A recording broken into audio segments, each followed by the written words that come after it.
kuma sa camera. Hiyak! Uy, Josh, bala ka na. Nasisira mo yung pakpak nila. Mama, wag na tayo maghuli. Makawawa naman mga pakpak nila.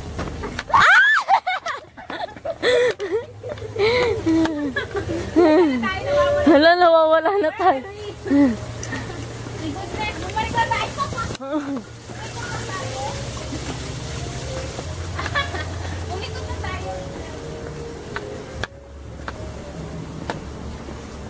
Mahuli ka ng butterfly, dali.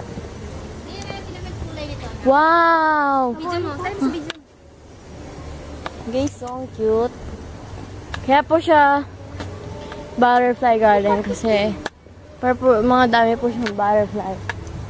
So, ito po. Kita niyo naman po, napapalibutan po tayo ng mga butterfly here. Ito po, gusto po nila tong orange and